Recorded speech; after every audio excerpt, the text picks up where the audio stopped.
We'll open this work session of the December 6, 2011 Board of Commissioners. We have on our work session two items for discussion. One is discussing proposed amendments to Chapter 9 of the City of Bowling Green Code of Ordinances to create a new subchapter related to synthetic cannabinoid agonists or other items. I'll turn this over to Mr. Waltrip, who's brought this to our attention. Thank you. What happened in the spring of this year, there was a lady that contacted all of us in regards to a substance that a family member of hers had purchased, and she was concerned about how it was affecting him, how it was affecting their family. I just happened to get a hold of the lady first, so I took the lead for the Board of Commissioners, and had several email conversations and phone conversations with the lady. And after talking with her and coming to the conclusion that there may be some issues with this particular drug, whether it was legal, illegal, obviously didn't know from what she was saying, I contacted Tommy Loving with the Bowling Green Warren County Drug Task Force. He actually sent someone to purchase the substance, sent it to the lab, and found out that it was actually a legal substance. And I'll cut to the chase. Over a period of months, we've been hearing more and more about this synthetic cannabis or synthetic marijuana. And this is not only a Bowling Green issue, this is Owensboro, Paducah are taking up this issue. We've been in touch with the drug group up in Frankfort. And what we'd like to do today is just have Tommy Loving is going to open up and tell us a few things about this. And then we're going to have someone who has been, family has been affected by this. And then after that, then we'll decide what direction that we want to go in for any future issues with this substance. Tommy, would you like to come forward, please? Well, thank you, Commissioner. And I'll take the liberty of since right now this is not an illegal substance, let me pass it around at $35 an ounce. And if when you get back, if you just state your name and your location, please.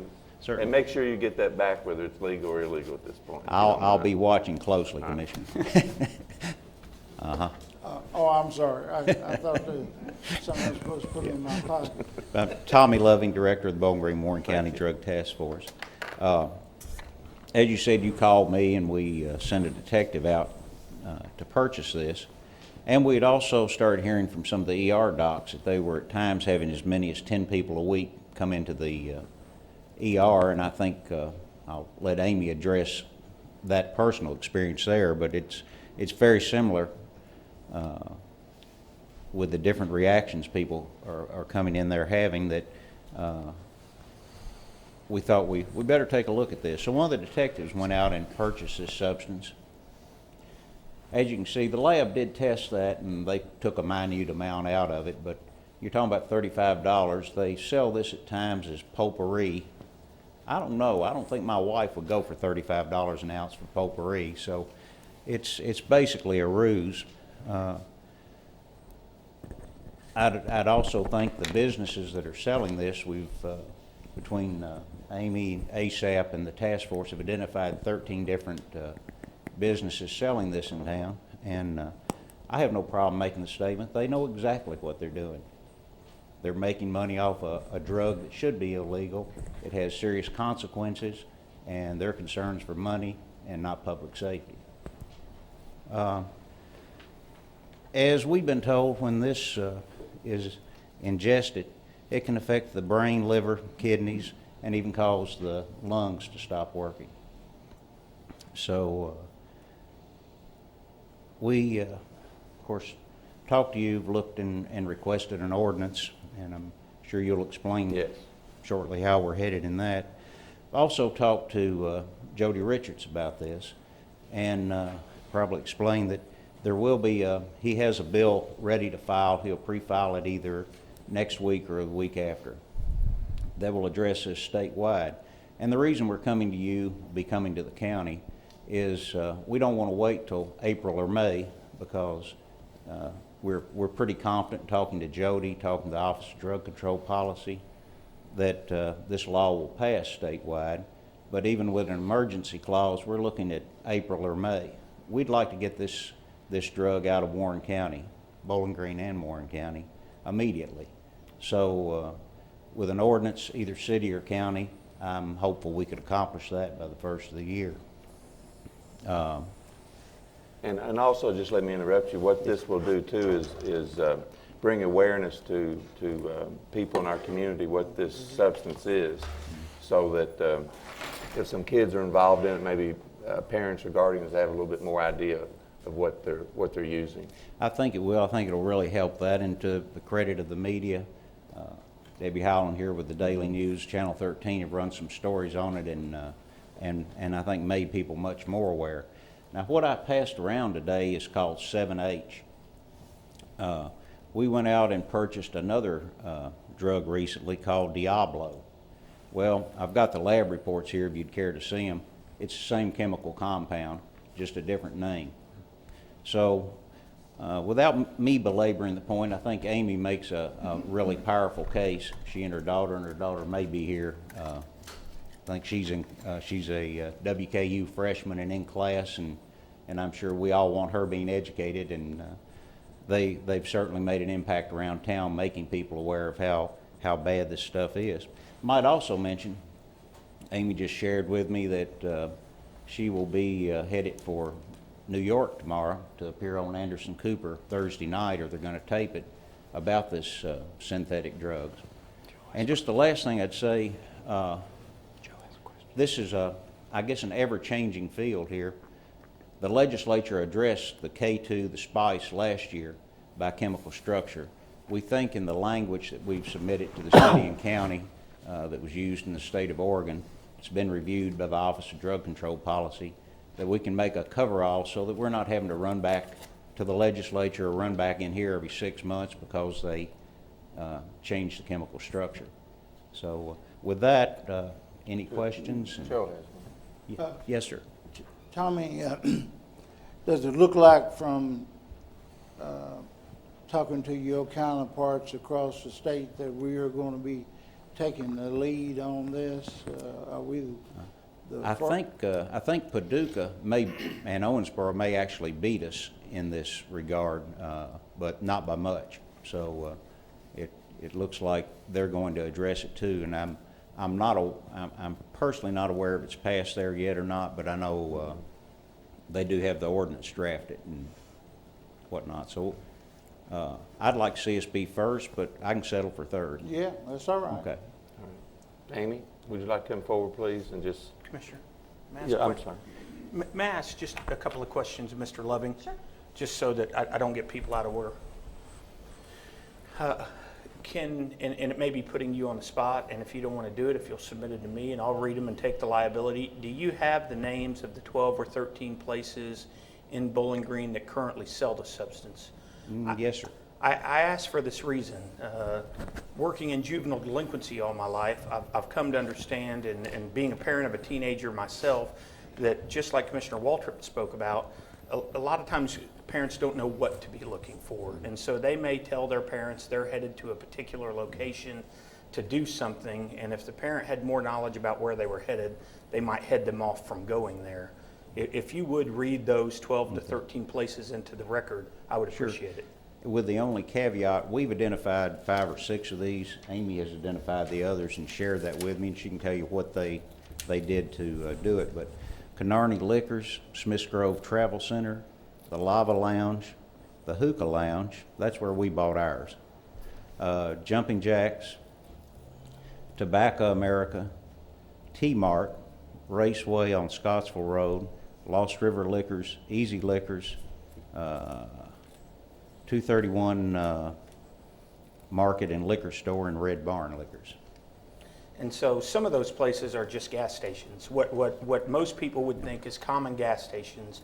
And I think it's important that their names be read into the record so that parents have some understanding that I think often we think about the purchase of substances like this, whether they be legal or illegal, that are done in some back alley on some street corner, you know, with somebody who's trying to cover their face. This particular substance can be purchased in a gas station in full view of of the police and anybody else who wants to look. And so I appreciate you reading those into the record. And I think Amy would probably, she'd shared with me, when we sent one of our detectives, he looks pretty shabby anyway, as our detectives are supposed to look, so he was not questioned. I have an idea if I went in with my suit on right now, I might have a little tougher time purchasing it, but they're aware of what they're doing, and as with too many issues, you know, this is about money, again, not about public safety. There's certainly one convenience store firm here that doesn't sell this, Fred Higgins, I'll mention him. He doesn't have this stuff in his stores. And, you know, I think we all know Fred's always been a good citizen. Thank you. Amy? My name is Amy Stillwell, and I am the parent of Ashley Stillwell. I appreciate you all letting me be a part of this today. I just want to share with you what happened to my daughter that pushed us to try to make a difference and get something done here.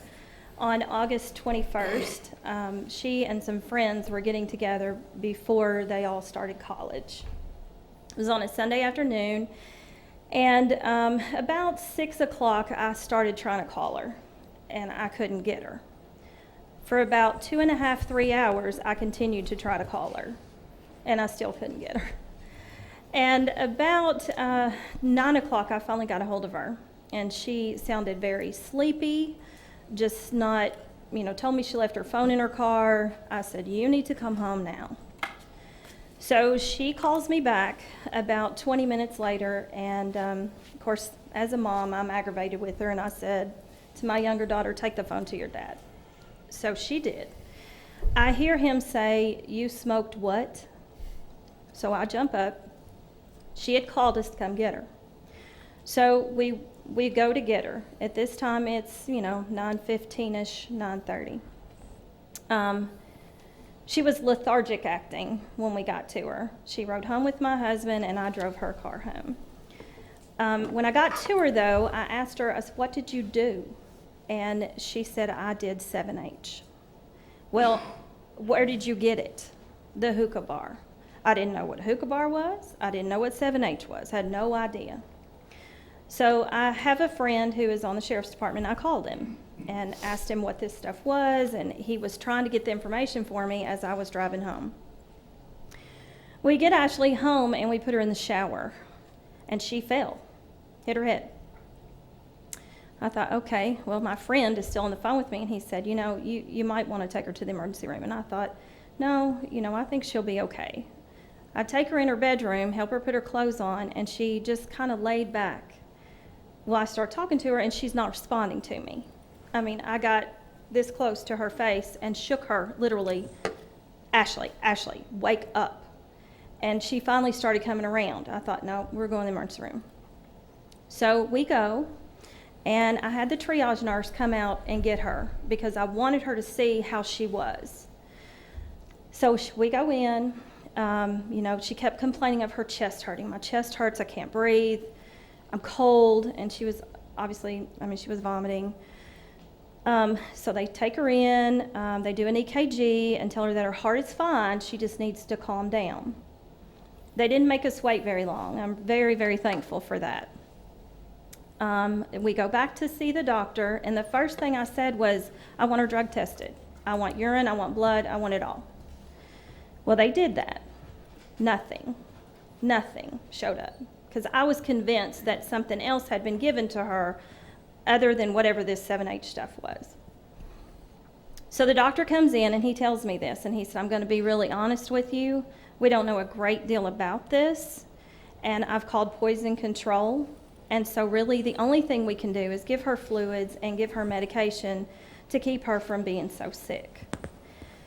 And I thought, okay, you know, my daughter is laying here. She's on a heart monitor. I understand they're monitoring her.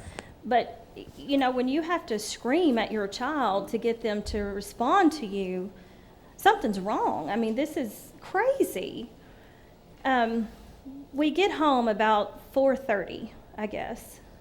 And she slept.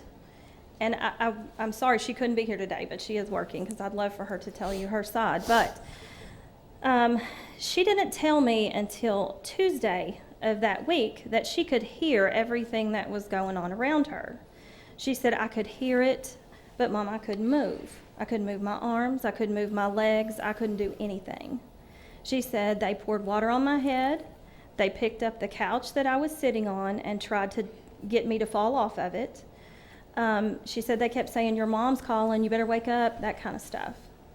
But what got my attention and what what made me really feel I needed to do something was one of the folks that she was with said, if she doesn't wake up in an hour, we're going to throw her in Barren River. And I remember I was driving down 185 and I looked at her and I said, do you realize had they done that to you, you would not be here today because you couldn't move, you could do nothing. And she was like, I know. And so that pushed me to, try to see if there was something that could be done about this. The first person I called was Tommy Loving, and he was very nice, very supportive. He told me that they had already been looking into it some, and that, they were working on it. Well, I'm very persistent, and so I didn't feel that I just felt I needed to do more. So I started calling representatives. I talked with Mr. Wilkerson. He was one of the first people I talked to, I think.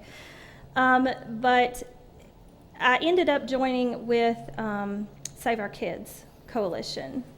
And they assisted us in the list that Mr. Loving read.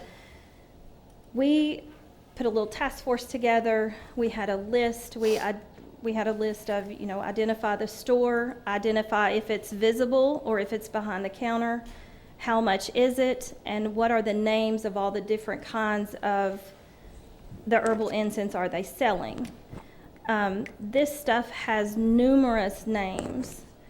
It's the fact that it's sold in a tobacco shop or a convenience store absolutely blows me away. There are so many folks that don't know anything about this. And so Ashley and a gentleman who also was affected by 7-H and is very lucky to be alive, we have started to talk we've talked at Western at 4 classes now. We've been talking to schools, trying to educate the parent or the students, and in return have gotten a lot of response from parents, which is awesome, but people still don't know about it. So I do think education is definitely going to be something that needs to be ongoing. But as Mr. Loving said, we don't want to wait until April for this to be banned here. We'd like for it to happen now. So your support would be greatly appreciated on this. Okay. Any questions for Ms. Stillwell? Thank you very much. Mm-hmm. Let me pick the story up a little bit from there. There was an intention to submit an ordinance for the Board of Commissioners consideration, but in the meantime, Tommy developed some other information indicating that it was not just issues inside the city limits of Bowling Green. Bruce got with Amy Milliken, and again, at the pleasure of the board. But what I would like to suggest is this board on the 20th, I'll enter a resolution supporting the county and have the county do the ordinance. And there's many benefits to that. One, there's one ordinance to deal with. The wording will be obviously one way. So there seems to be a lot of good aspects to doing it that way. We also, not just speaking with Amy, we spoke with Chief Doug Hawkins with the Bowling Green Police Department and had his input involved in this. Again, folks from the state level. And so that's what we'd like to do. And I will say that from what I understand about this drug, that Ashley's effects that she had are very similar to what other people are having with this. So with that being said, I think there were 3 LSU football players at one time this season that were suspended for using this. So there's all sorts of issues with this, and I'm hoping that the fiscal court will take this up on the 16th. I'm led to believe that that's what will happen for a first reading. Tommy has talked with the county judge. Of course, Amy's been in contact with him and getting his support and the magistrate's support. So with all that being said, we just wanted to hash this out today to say what the city's involvement in this would be and to let the commissioners, let all of us hear directly from Tommy and Amy and then decide what to do. Any other questions, comments? I have no objection to the deferring to the county on the 20th. Everybody on board? Okay. All right. Thank you all very much for being here. Okay, our next item will be the discussion that we have on our leasing proposal for Paul Walker Golf Course. Mr. DeFebo will have a presentation for us. We'll grant him the courtesy of finishing his presentation, and then we'll ask questions. May I also, before we get that, one last comment? Tom had mentioned the media, but I'd like to recognize the members of the media, and particularly Deborah Hyland and her articles that have been in the daily news on this issue that has really spawned a lot of public comment on this. So the media, you all have done an excellent job with this issue, and I'm sure it's appreciated by many people.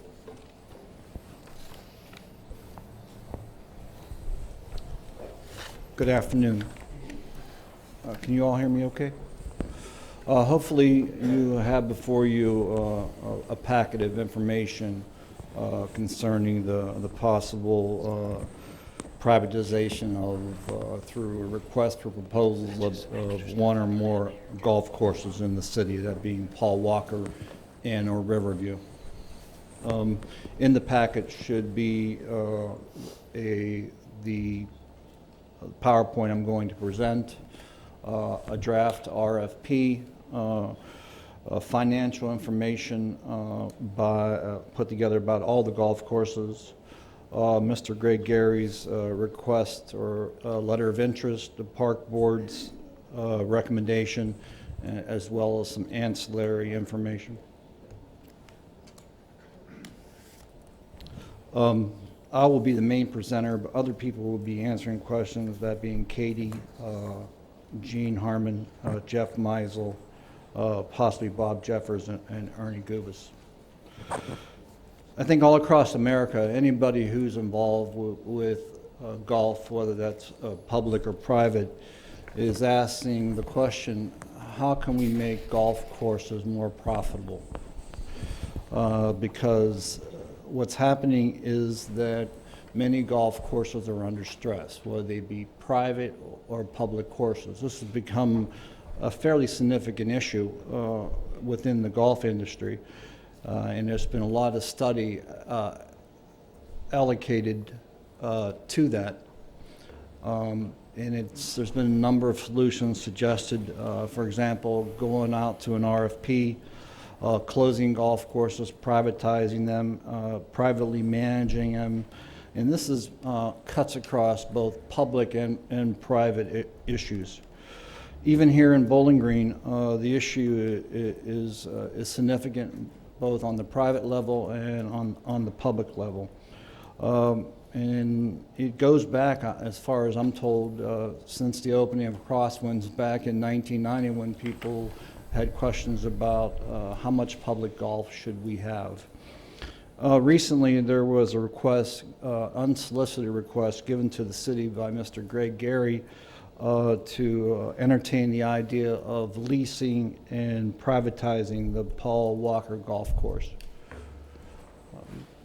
That request was sunshine to the commission, and it was felt that the first people who should review that should be the park board, and I believe some of them are here today.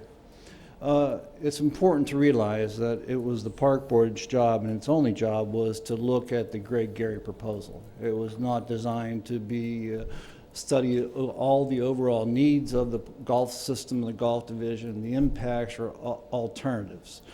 And there was a give and take between Mr. Gary and the park board. I think it went over about a 7-week period. I think some of you here were involved in that.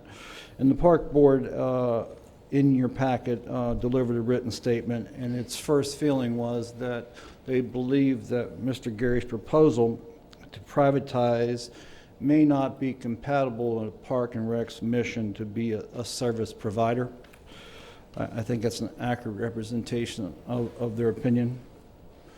They thought if you all, in your wisdom as the elected public body, wanted to move forward to privatize one or more golf courses, it was incumbent on this body and the city to do that in a public way through a public request for proposals.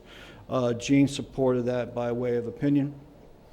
It was also the opinion of the park board that the city receive a percentage of revenues and not a flat fee if there was going to be a privatization agreement. There was concomitant concern about the loss of public oversight of a sitting asset. And also there was a general belief that Paul Walker would not be a good fit for this proposal. We discussed this and we were instructed, staff was instructed to start an RFP process to further discussion along, and also as a platform to study the overall issue presented by Mr. Gary, as well as to solve the problem that I first presented you. What are we going to do about golf, if anything? We thought it was important for all of us to put together some value statements. This is a very muddy waters, and it's easy to lose focus about what your values are and what you're trying to do. We use a team approach. Myself, Katie, Gene, Jeff, Bob Jeffers, Ernie, Anna Jones, I think were the principal people involved in that process. And we come up with the sobering realization that, yes, privatization could be acceptable to the city. Other places use it, and it could be used here if it's in the best interest of the city and it reflects your value statements as a commission in our community.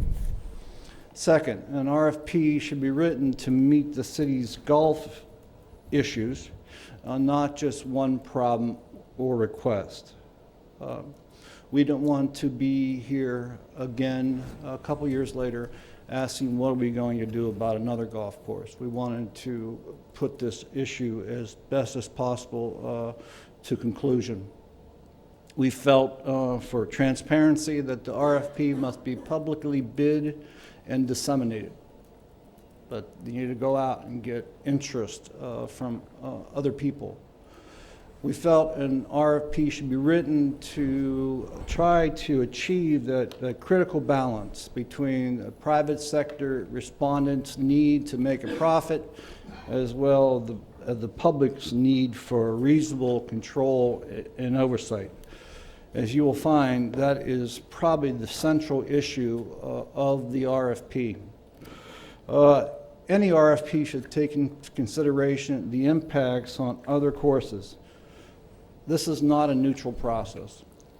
Any changes to any of the golf courses will have changes to the remaining golf courses that we have. It's not neutral, it's not benign. It has impacts, and so we wanted to make sure that the RFP, as best as possible, reflected some of those issues. In order to look at what we're going to do about golf, in quotes, the first thing we need to consider is, and people in the golf industry know this, there is an oversupply of golf holes in America. Back in the 90s, there was a huge push to add holes. As we all know, friends who went to Florida who wanted to live on a golf course and have a home right next to a golf course, and money was cheaper and land was cheaper and golf courses were a natural attractant. That also applied locally to the addition of golf courses here in Bowling Green, where the number of holes is out of balance with the amount of demand. If we neglect to reflect this reality in our RFP, we're really not solving anything. in your packet as an appendix, you'll see a document put together by Mr. Jeffers and his staff about the number of choices the golfing consumer has within a 1-hour drive of Bowling Green. There's approximately 77 courses, 1,404 holes that people can choose to partake in. As we all learn in Economics 101 is that if there's more supply, you have an issue with price. Of these 77, 19 courses were added since we added our third course, which was Crosswinds, and that added 306 holes to the amount of holes that are available. The impact of oversupply, it should be pretty obvious to anyone. If you have oversupply, you're going to be decreasing the amount of rounds played at any one hole. You're going to be increasing golf deficit as a recreational service paid by a fee for service. That's an important understanding. And finally, the cost to provide a round of golf, recovery-wise, in terms of how much it costs us to provide that round, goes up. This creates a deficit. Numerous things have been written or said about the deficit at Paul Walker. And it's important to put that in perspective because I think it drives some of the argumentation here. A deficit occurs when the amount of revenue an activity produces is less than the cost to produce the activity. Cost recovery is the amount of revenue an activity produces from user fees. I go play golf, I play 18 holes of golf, I pay a fee. I'm recovering the cost of that activity through that fee payment. Now you can, depending how you look at deficit, you can factor it in many ways. We have chose with a lot of effort to try to look at operating deficit vis-a-vis deficit that includes operating cost as well as the indirect cost spread. But that's important to look at the definitions of what you mean by deficit. Taking a simple detour before we get back to deficit, Bob has graciously provided us this course play at our city courses by calendar year. As you can see, the high water mark of usage of paying a fee for service for use of our golf course was in 2002. And you can see the difference, for example, in Crosswinds in 2010. We chose to use a calendar year because that is what the golf profession, according to Bob and others, uses to measure golf play. And you can see the incremental decline. You can also see the incremental decline at Riverview. In fact, Riverview is probably the most dramatic of all the decline. Paul Walker also has shown a decline, but not as severe. In that, what is that, roughly 8-year period, the city's participation has decreased approximately 12,000 rounds. That means either people stop playing golf, which is a possibility because golf is not exactly a growth sport in many communities, or they chose to play somewhere else where there's more supply. This is a nice graph put together by your staff that does it in color about the various golf courses. Blue is all courses. Red represents Crosswinds. Paul Walker is in green, and Riverview is in purple. Did I say something wrong? Yeah, a little Yankee slip out of you there. Sorry. Or you pull Walker. Sorry. I can't even do it. Whacker. Whacker. Now, back to oversupply and the deficit and the subsidy. This doesn't take brain surgery, okay? Decreased rounds equal to less revenue. And less revenue, if you're going to continue to provide the product, you got to get the money from somewhere. That means a subsidy. If we were a private facility, and Jeff and I had an opportunity to go to a local private facility, which he's a member, and learn more about private play. There are opportunities to diffuse a deficit in a number of ways. For example, you can have annual payments spread out over 12 months if you're a private course, or you could spread this to other activities at the club, so to speak. Public golf courses generally do not have these tools. Again, using a medical term, we exist under what is called fee for service. The public pays a fee, we provide them a service.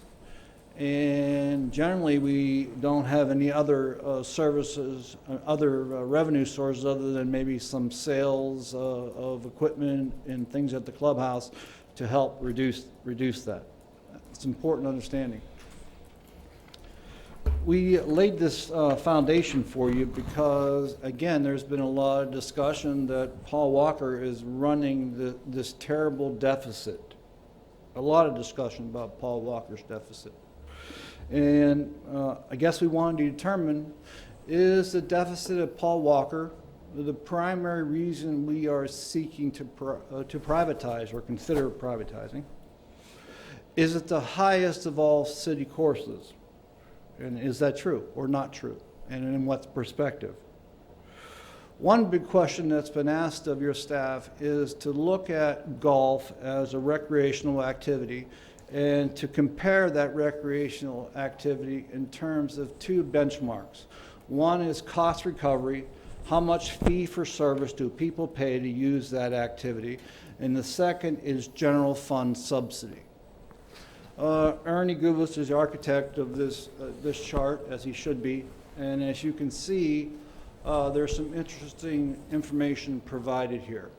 Revenue, again, represents money that is brought in fee for service by the activity itself, not from the general fund and not from some other form of other people's money or payment. It's money we raise by the activity. Cost recovery represents that percentage that is raised. Subsidy represents that percentage which is not raised by fee for service or by cost recovery. Park and Rec, as you can see, requires about an 80% subsidy. If you look through this chart, you will see some very, very interesting things.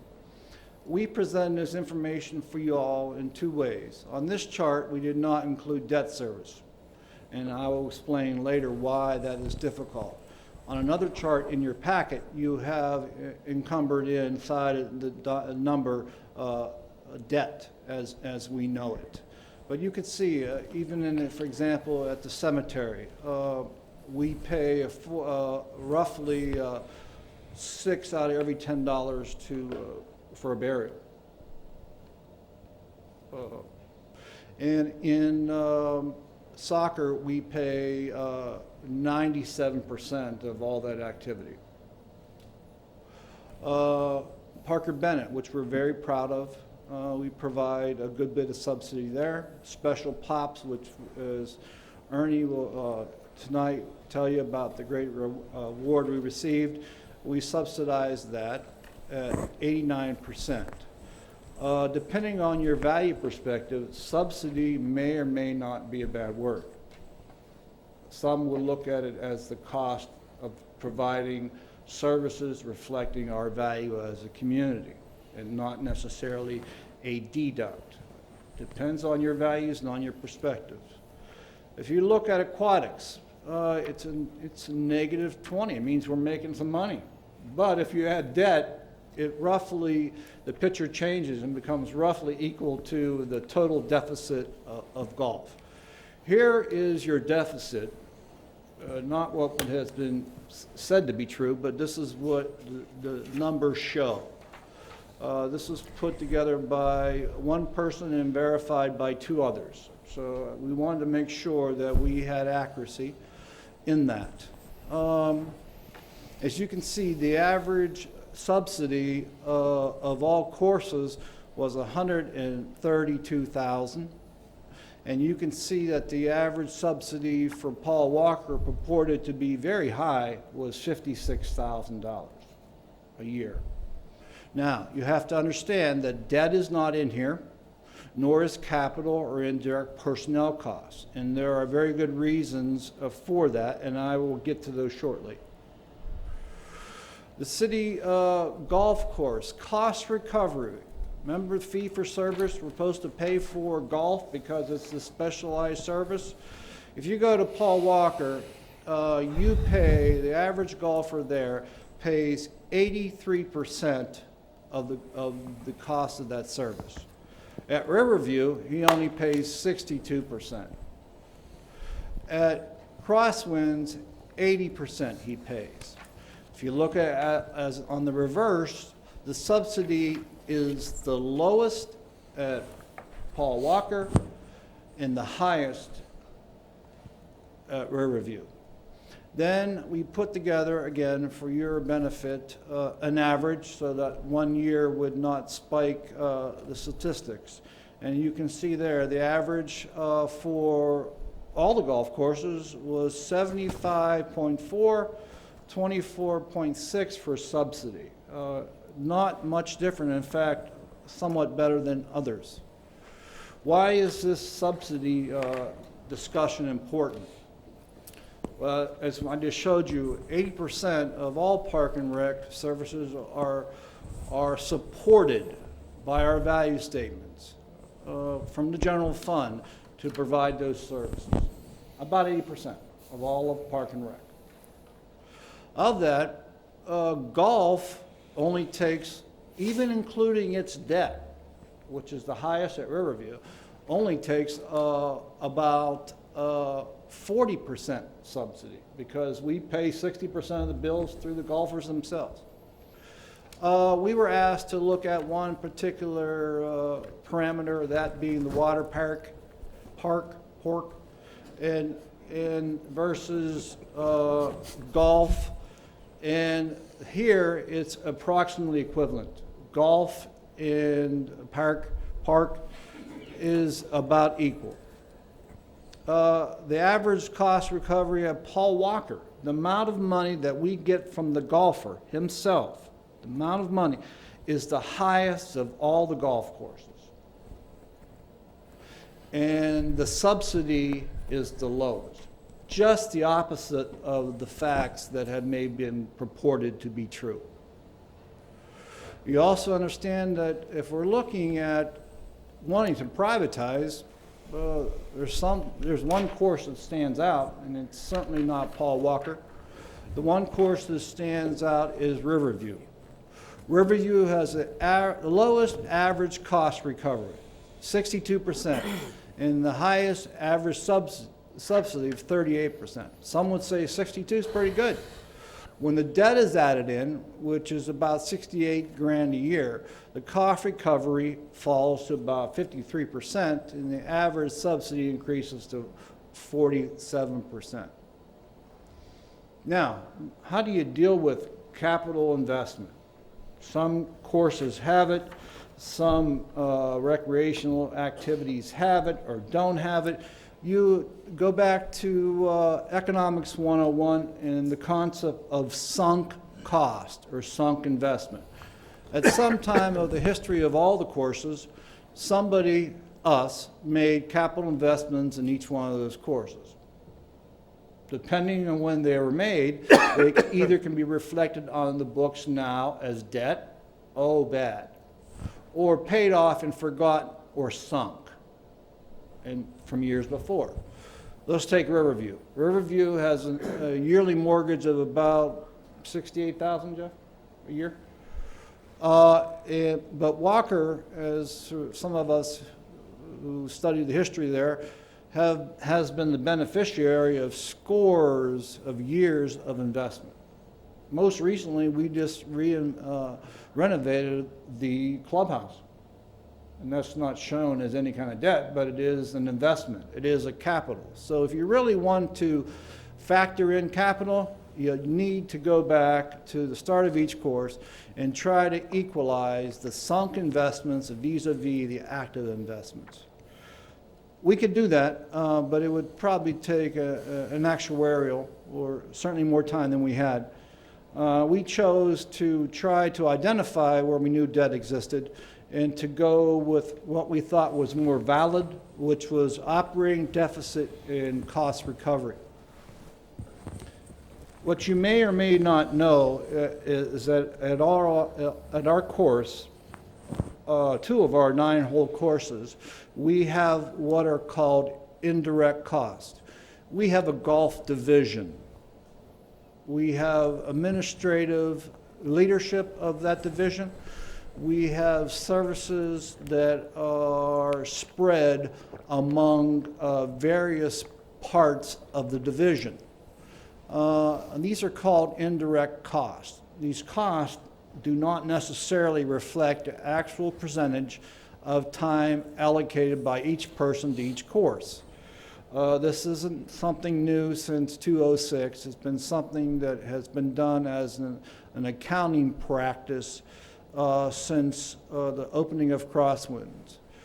It's important to deal with indirect costs, because if you're going to privatize, you're still going to have to deal with the base operating costs unless you're planning to make dramatic changes in those people's salaries or what they do or their employment. On the other hand, we as a public organization, if we privatize and change our golf division, I have to understand that we're going to have to reconcile this indirect cost. Instead of 3 courses or 2 courses spread the indirect cost, you only have 1. And if you absorb all the costs at 1, what do you have now? Higher subsidy at that remaining course. Here, which was not, I don't think, discussed in any documents, maybe it was handed out and it was handed out incorrectly, is the indirect charge-offs to Paul Walker and to Riverview. It's approximately $70,000 at each course. It represents both benefits, wages, and overtime. I chose not to use names. I think any of us who are around the course know who these individuals are. We also have the same indirect cost spread at Riverview.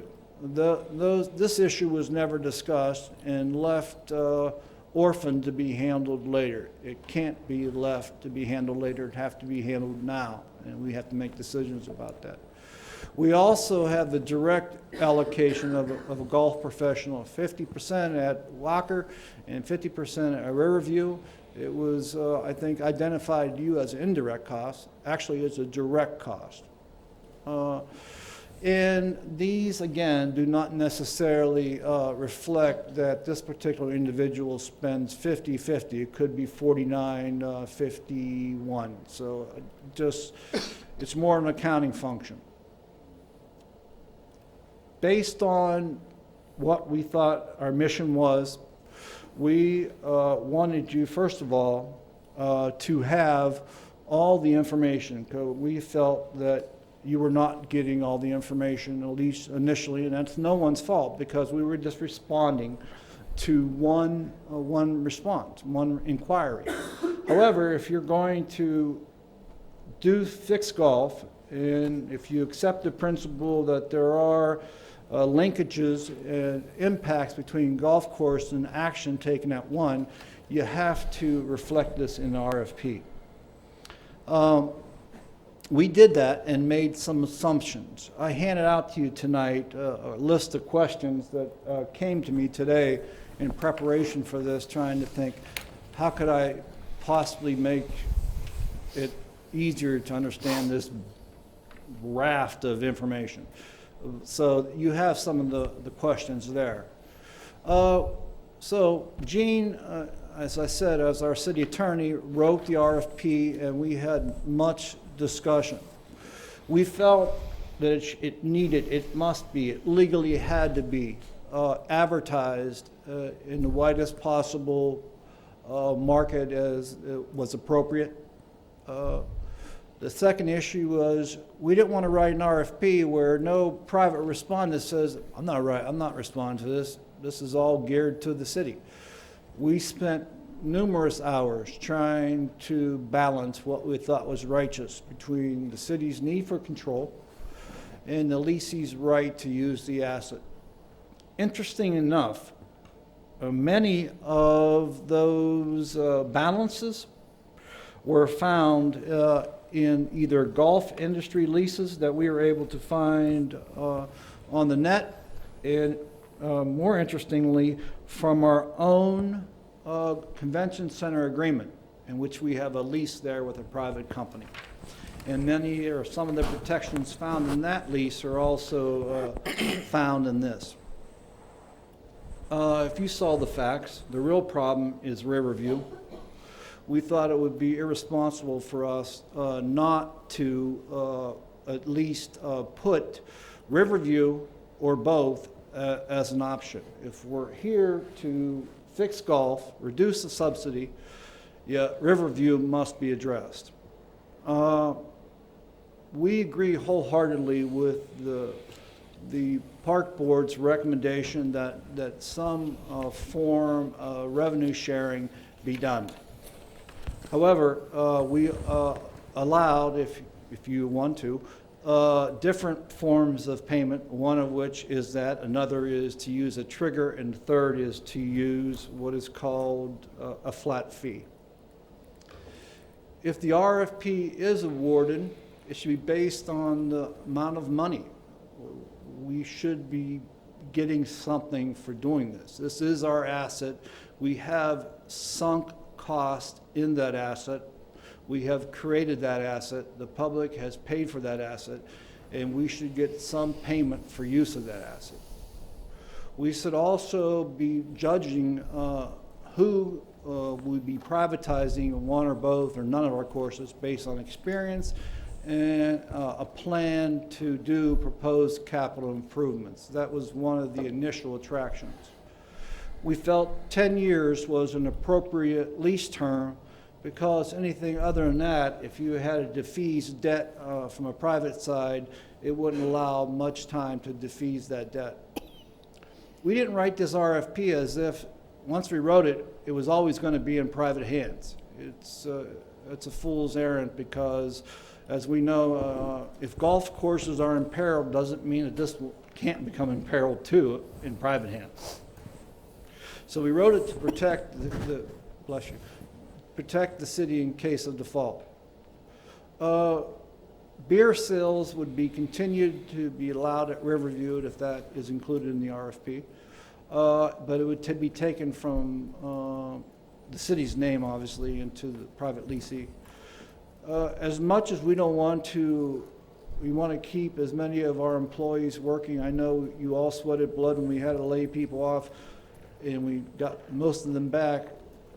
The RFP doesn't guarantee or require a bidder to guarantee jobs. You know that. Indirect costs themselves are not also required to be covered by the leasing. That would be our burden, or our responsibility, or our need.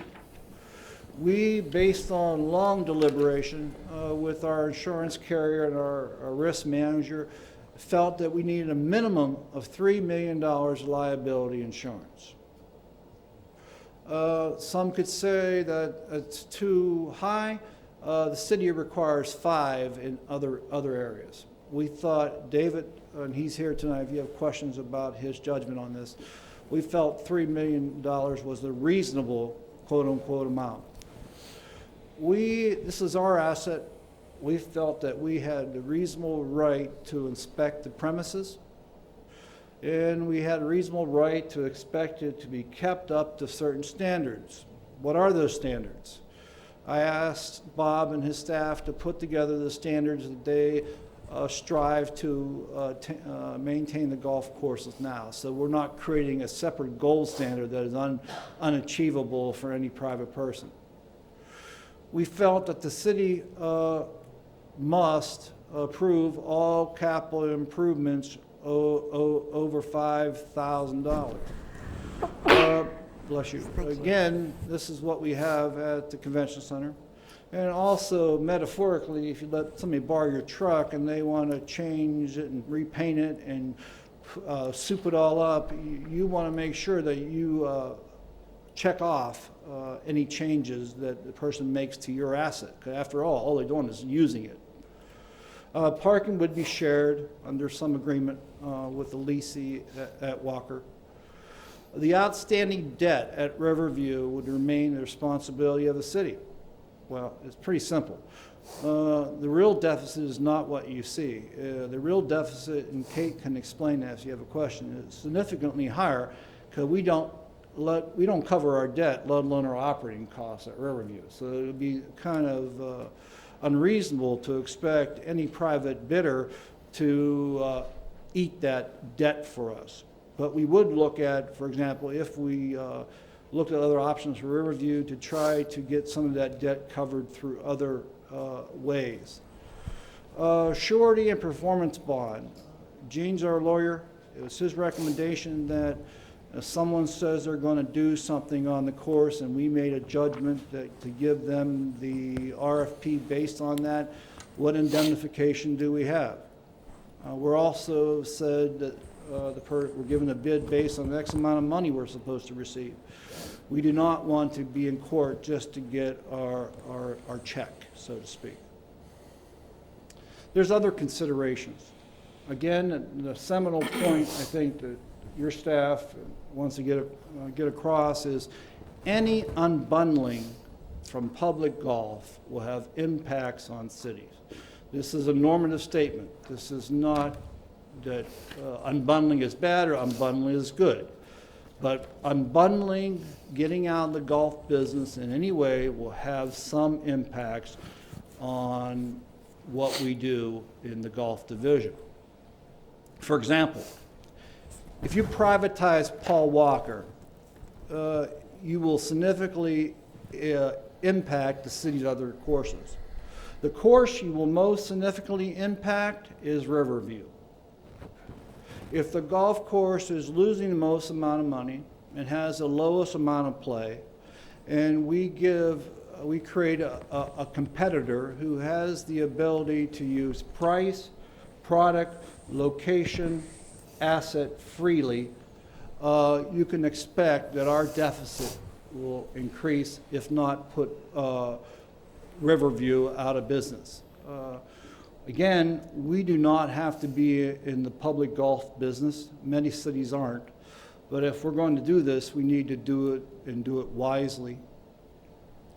To that end, we believe, after studying this issue for 6 weeks or more, staff-wise, if we sell, and that's an option always, maybe not a popular one, or privatize Walker, we should expect to sell, privatize, or close Riverview. It's just, the numbers are there. There's not enough rounds, as you can see by the evidence we've given you, to support both courses. Now, there is an option. We can invest hundreds of thousands of dollars in Riverview to improve the product there, take on more debt, to bring it to a state that may be approachable to what you already or near have at Walker, and not have the advantage of location or price. We believe it's a bad gambit given the advantages if you privatize Walker that a leasee would have over the city. Also be aware, if we privatize Walker and close Riverview, either because we discover either now or a year from now that we're losing a lot more money and it doesn't make any sense, you're going to have 10 to 12,000 former rounds played at Riverview. Those represent dollars. Some of those rounds will go to Crosswinds or to other courses, private courses, but most are projected to go to Walker.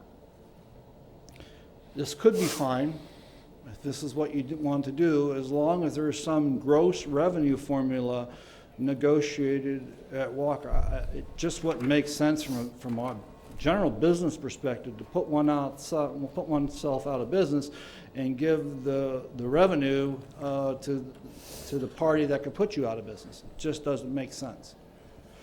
Privatization of Walker will create a number of personnel issues for the city. We're not an employment agency. I don't mean that in a way that sounds flippant. We're not. We're here to provide services.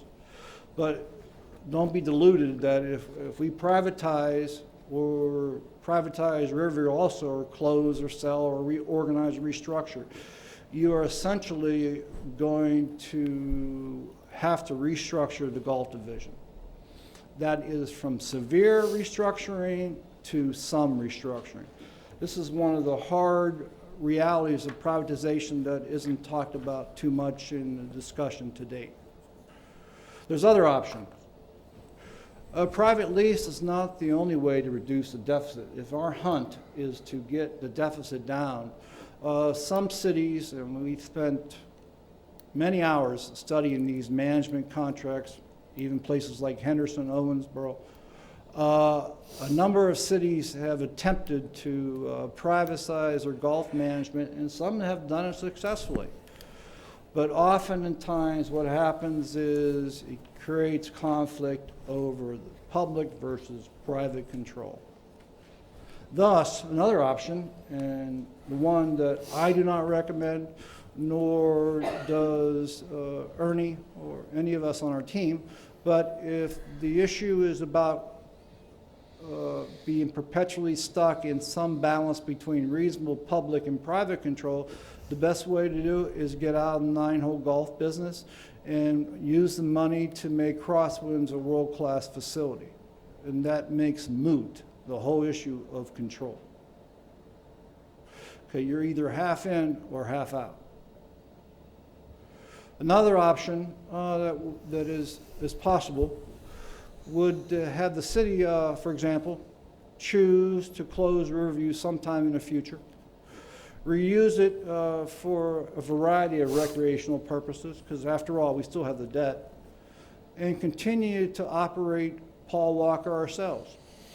This would allow us to reinvest Riverview's larger deficit savings. You save $150,000 right off the bat, plus the orphan rounds, the rounds that aren't played anymore at Riverview, as well as the money that you would not have to invest. And it would leave the city with one 9-hole public course and one 18-hole course. That has a sense of symmetry and balance to it. Again, this would require some restructuring of the golf division, but not at as significant a level as privatization and closure of both Walker and Riverview. What's not up here is, to use a golf term, we could stay at par. We do not have to move forward with any RFP. Bob and Ernie's requests from me and from the commission in the past has been to try to manage this course and keep our costs as low as possible. We've tried to keep that around the cost of living, but it's difficult given that we pay public wages, but that has been our goal. So it depends on your value statement. We're prepared to proceed with the public RFP to see if there's any private interest in leasing one, both, or none of our 9-hole courses. One thought could be, armed with these responses, you could determine whether or not any of the alternatives meet the city's need, or whether we need to take another look at the golf deficit. That's the end of my presentation. And I'd like to sit down if I could and answer from here. Is that okay? Sure. My back's starting to bother me. Thank you, Mr. DeFebo. We appreciate the work and the clarification that you've provided for us there. I know it's not an easy issue to deal with, as evidenced by the people here to find out about what's going on. If the board has any exceptional comments that they'd like to bring forth, there's 10 questions that the city manager would like to have answered. Do you want to do that first, or do you have a comment? I just had one question that I wanted to follow up on. Sure, I can go wait ahead. now, or? No, we'll go ahead. Mr. DeFebo, you indicated that the high water mark of play was in the year of 2002. I believe that's factually correct. Do you know, or does anyone in the room know, in the years since 2002, as play has decreased, what has happened to the cost of playing golf per round? Stayed stagnant, decreased, or increased? I didn't study the revenue side of this. Bob probably could speak thoughtfully to that. If Bob's here? Yeah, oh, there he is. And I don't need exact numbers, just it costs more to play golf since 2002, or it's about the same. I can feel pretty confident it probably hadn't gotten cheaper. Since I'm hard of hearing, ask me the question again. The high water mark of number of rounds played was in 2002. I'm asking about how much did it cost to play golf in 18 holes at, say, Crosswinds in 02 compared to how much does it cost to play 18 holes at Crosswinds in 11? I could look back and give you a specific answer on that, but I would say at the Crosswinds 18-hole golf course, the rates between 2002 and the current rates is 1 year we jumped like $3 or $4. I'm going to say it's probably a $6 difference. Okay. In 9 years, and that the 9-hole course is probably about a $3 difference. Thank you.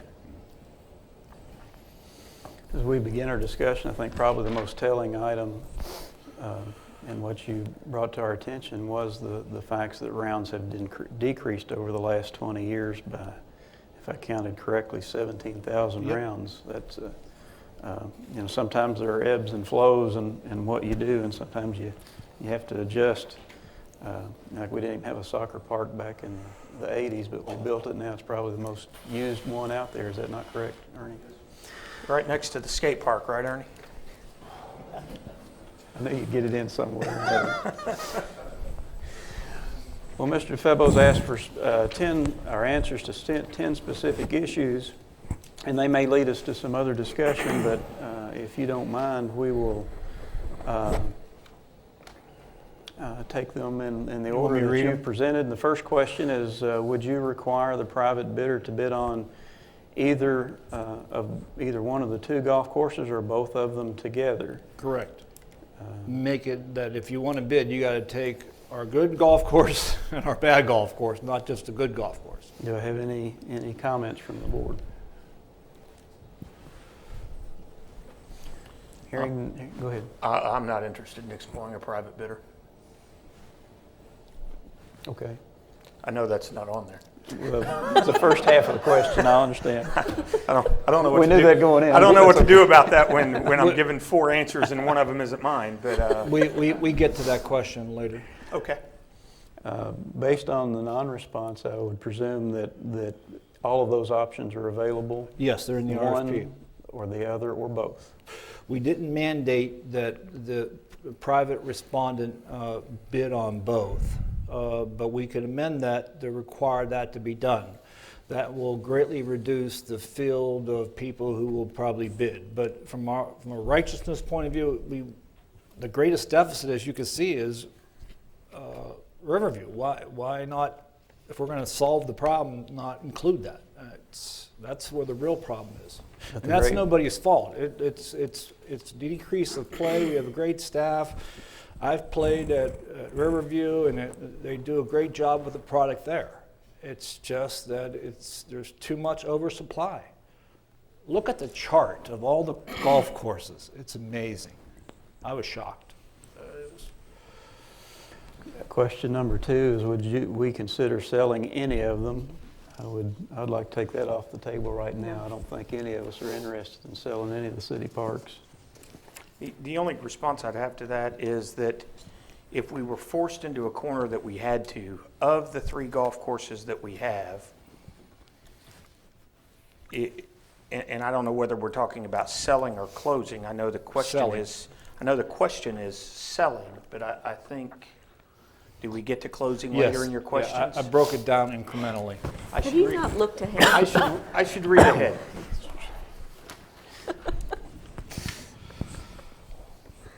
The third question is, would you consider developing a private management contract to operate any or all of the golf courses?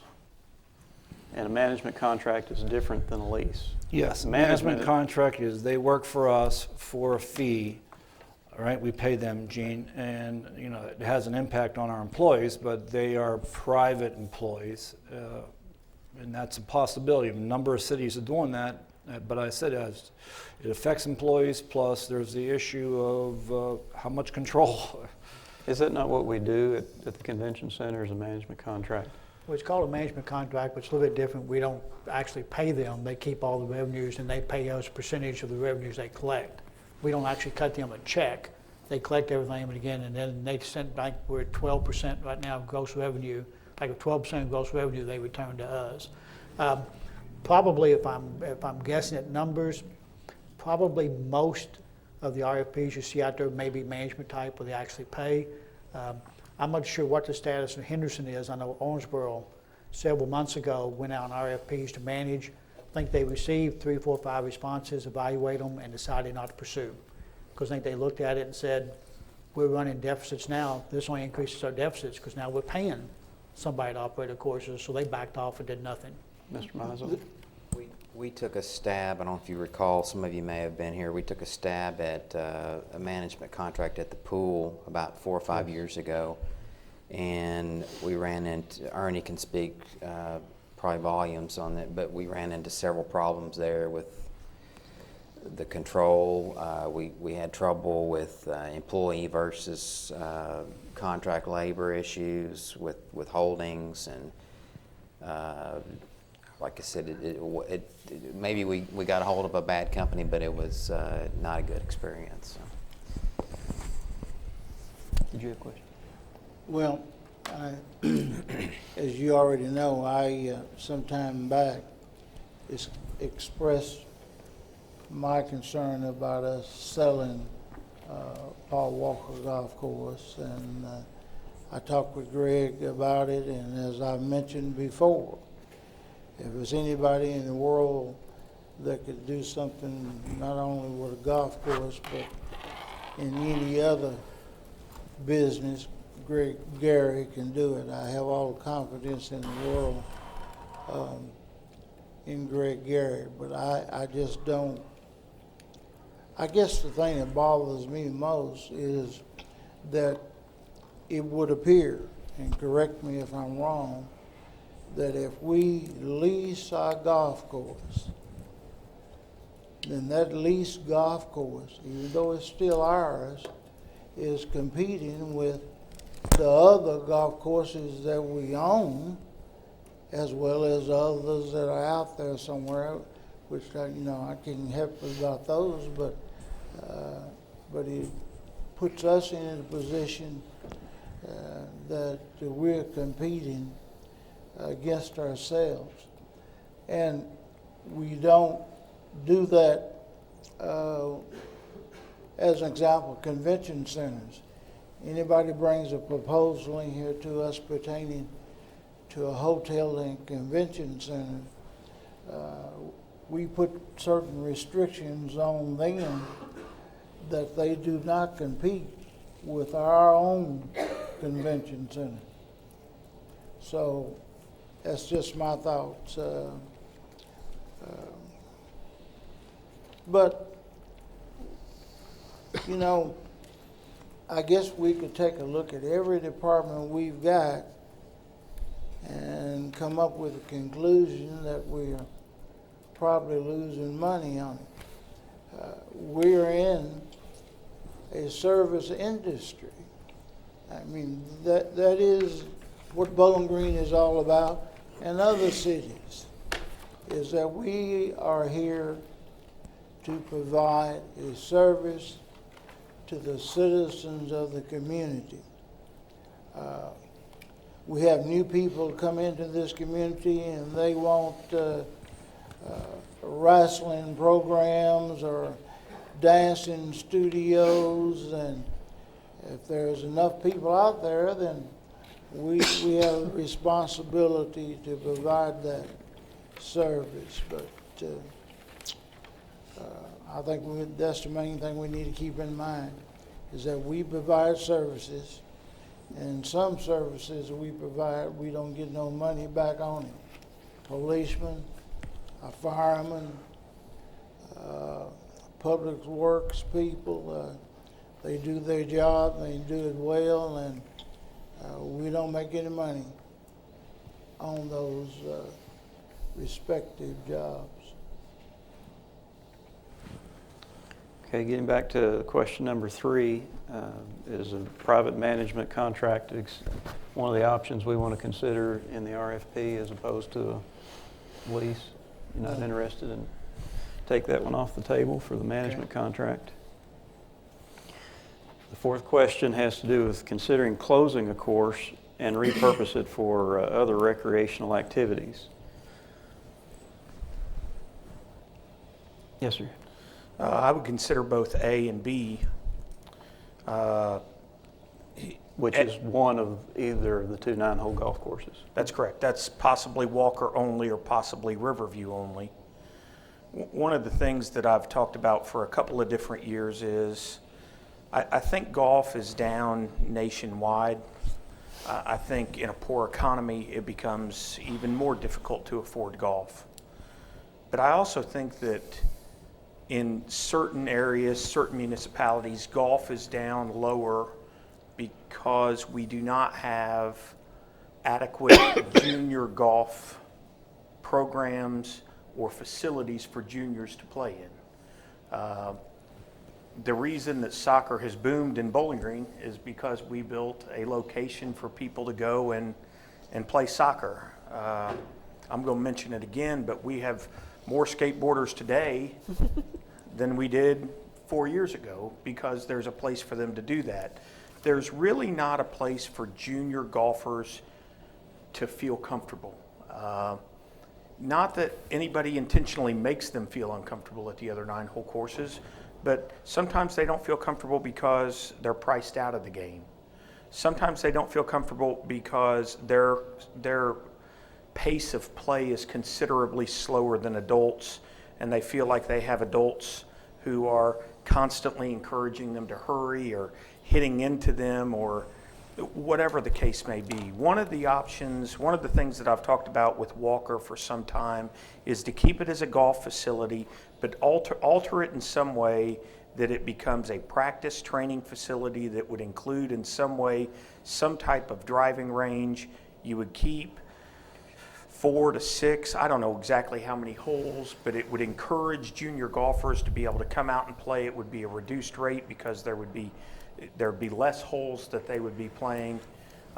You might even take away carts in some cases, but kind of a repurposing for other recreational activities on Walker I would not agree with, but repurposing it in a different golf venue seems to me to be a possibility worth exploring.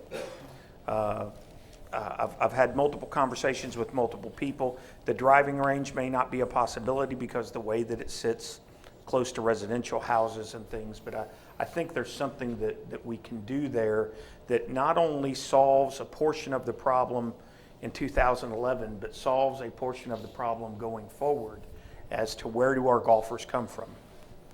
On option B, possibly Riverview only, I would be supportive of exploring, are there other activities that we can have at Riverview that are not golf related?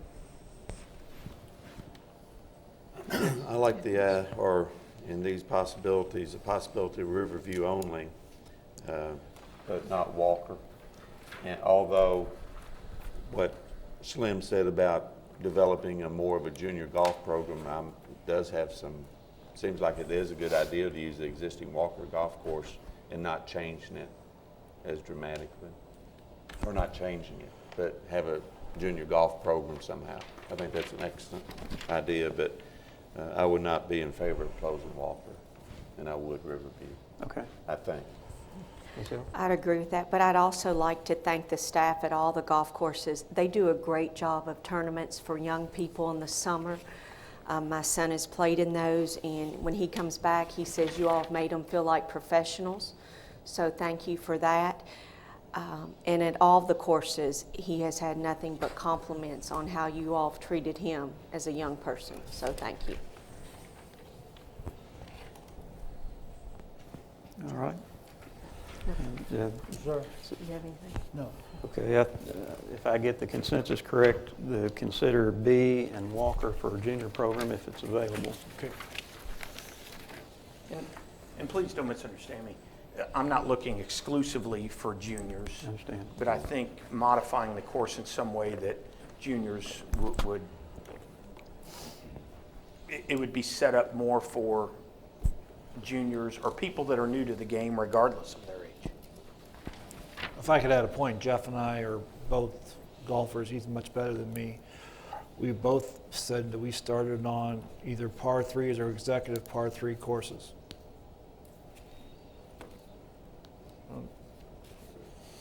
The next question we have to consider is whether to continue public operation of any 9-hole golf course. This is a default question. If Yes. you want to default and just go back to par, eliminate the discussion any further.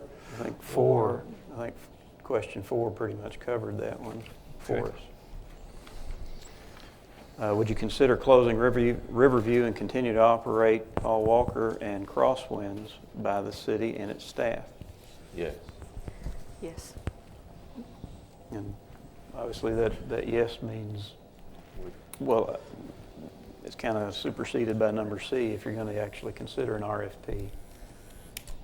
When we first started talking about this, I think I made the statement that I really couldn't make a decision based upon what was given us initially. I think this additional information is helping me to understand a little bit better. And although this may not be the exact place, I'm not sure we want to do an RFP. But in answer to this one, I would consider closing Riverview and continue operating Walker and Crosswinds as public courses.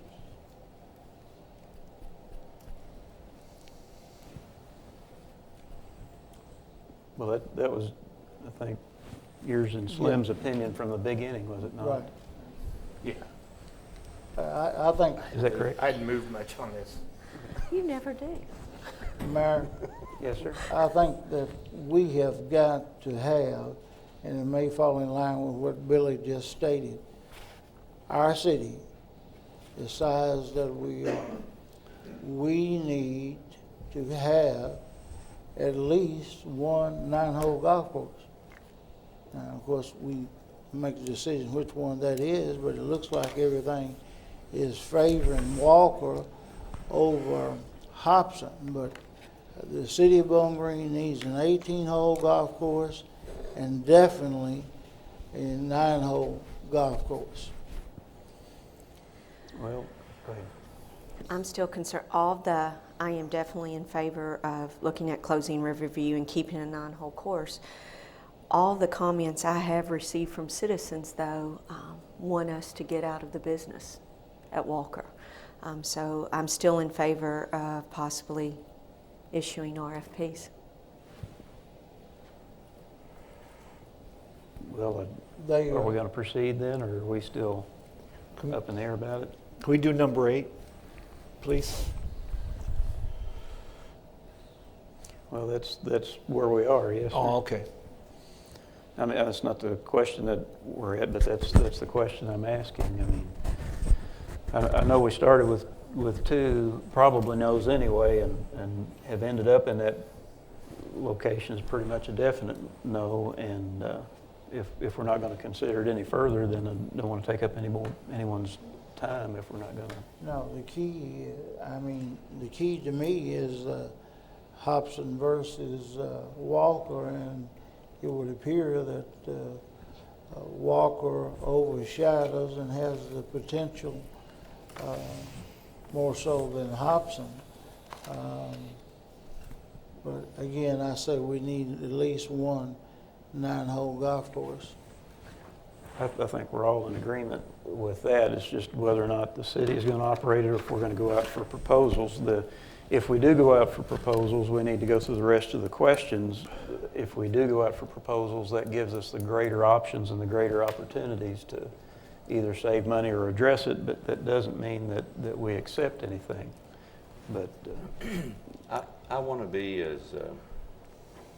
as good as stewards with the taxpayers' money as we can have, that we can be. You know, and I've been back and forth on this, but I'll go back to the additional information that I've received.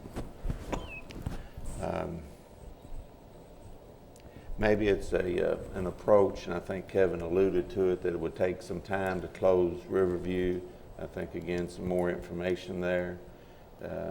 Maybe it's something that in the short term, and this will really muddy it up, in the short term we look at that, and then, I don't know, I'm thinking out loud, which is real dangerous for everybody in here.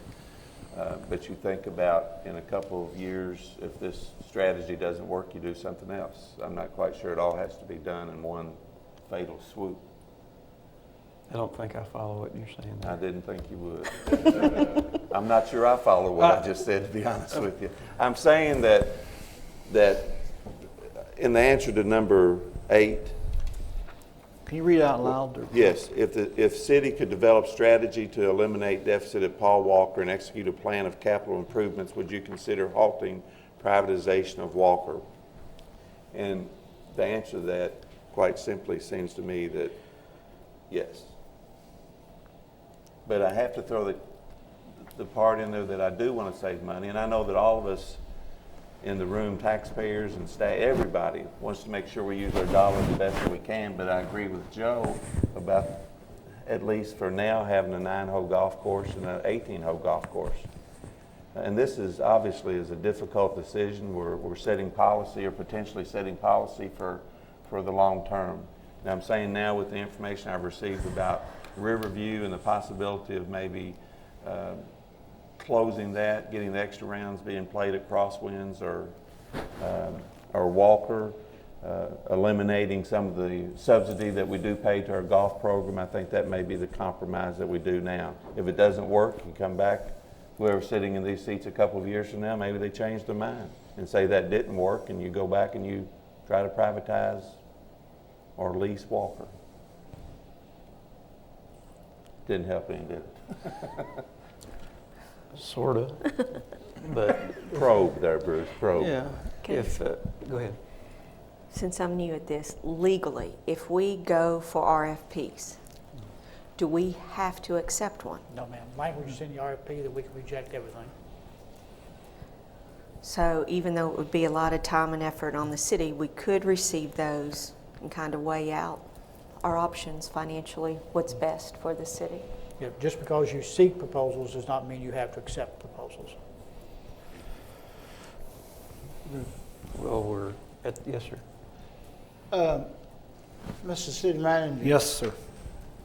On Hobson Grove, just in one or two sentences, is it anything can be done to save Hobson over and above what we are already doing, subsidizing and so on and so on?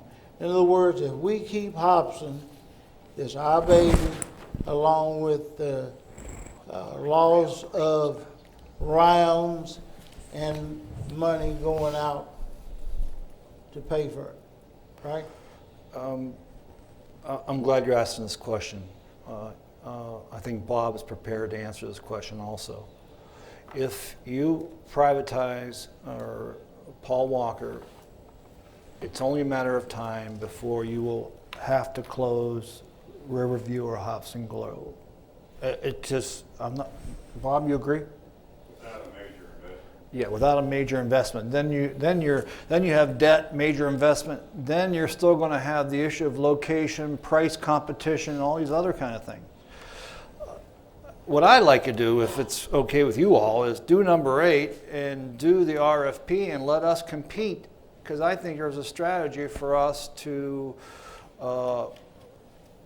create a nice golf course at Paul Walker and one at Crosswinds, thoughtfully close Riverview over time, and have one 9-hole course and one 18-hole course, and eliminate the deficit at Walker by doing so. I think that's possible.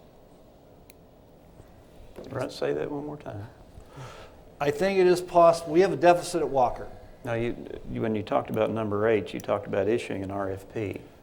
Yeah, I'm thinking that we need to show the public that we can solve this problem without taking a deficit, and I think we can. But how we do that is by closing Riverview. That is a critical piece of closing a deficit at Paul Walker. It's a critical piece. So what we're going to do an RFP on Walker? Yeah. So we're going to do an RFP. If you want to. To either lease, manage Walker at the same time that we're going to, as you say, thoughtfully close down Riverview. That's what your recommendation is. I'm saying that we should publicly manage Paul Walker, the city itself. We should not privatize Paul Walker. We should continue to operate that. To make that viable, we need to shut down over time Riverview and to reorganize our golf division using some of Slim's ideas and other thoughts to have 2 viable golf courses. Paul Walker that would have no deficit and Crosswinds, but you have to close Riverview. What are you suggesting we're issuing an RFP for? Do we feel a need to go to the public to compete against the private sector? Or can we just do it ourselves and present a plan to you that shows you that we can do that? Do we need to show or prove that we can eliminate the deficit? That was the idea. So you're interested is in an RFP on Walker. Use that as how we perhaps may or may not go in privatizing Walker, but in addition, we will close Hobson. Yeah. Okay. But I want to make sure I had that right. Yeah, I Say that again. Yes. He wants to consider operating. He wants all the options, which I guess is what I'm looking for. I want to do an RFP actually on both Riverview and Paul Walker. Okay, but I think the final solution is this. I think that we should continue to operate Paul Walker with public employees.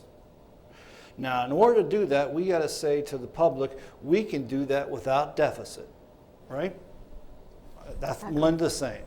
Now, how do we do that? We do that by closing Riverview over time. We have to leave Riverview open because we also got to do capital improvements at Paul Walker. Now, if the other part, the part about doing the RFP, if you feel a need to prove to the public without that you can only do that by having the private sector have us compete against the private sector, we could throw the RFP in there. Or we could just say, city manager, come back with a plan that eliminates the deficit of Paul Walker, keeps it in public ownership, and closes Riverview over time. Deficit at Hobson Yes. and keep Paul Walker. But I Which think, would, if I understand it, we don't have to send out anything if that's the no, case. I'm just saying, the only reason you would do an RFP if you feel politically that somehow you got to show the public that we are being transparent and made the private sector an opportunity to bid and all that. But we and staff have studied this, and we feel that if we can close Riverview over time, that we could eliminate the deficit at Paul Walker, make the improvements there, and go on. But the casualty will be the closure of Riverview over time. When you close Riverview, you save $150,000. The deficit at Paul Walker is what, according to that chart, 5 years? 56,000? So we're already 100,000 to good. You got 10,000 rounds. How much money is that, Jeff? We think it could be at least $100,000 or better. Okay. Now, if we got 70% of that, 60% of that, you have to factor all this out. Then you have to add in the capital improvement plan. Because part of the RFP, the attraction we're here is that somebody said, hey, I will fix the golf course too. Didn't they say that? So publicly, do we have to fix the golf course in order to satisfy the public's need that we've done everything that we can? Can I throw in what I was talking about is if that plan didn't work in X number of years, 2 years, 3, whatever number it is, if this doesn't work, then you go back to square one, you deal with Walker. So you're in saying 2 or 3 years, in whatever time that is. Basically. Yes, sir. Basically, another way to put this is, we've used this term before, by issuing an RFP, it's pretty much, you've exhausted all options. It's more or less due diligence. You've explored every facet of this whole complex issue, and you wait to see what that RFP comes back. You may have one proposal, you may have a dozen, but you may have one or you may have both courses. But it basically, it exhausts, like I said, all your options. It's due diligence. We can when we step away, we can say we've done everything we can. We've looked at it every which way we can, and you go from there. Inherent in Jeff's thought of that, which is good, the due diligence, is it can't be for a flat fee. Why would we give up our best asset, all these rounds, and give it away for a capitated risk to a private vendor? That makes no sense to me. And I have not done golf course leases, but that's what I do for a living. Everything is a flat fee. The proposal on making a percentage makes it very difficult because I know the amount of accounting that we have to do to come up with our figures on the management program at the convention center.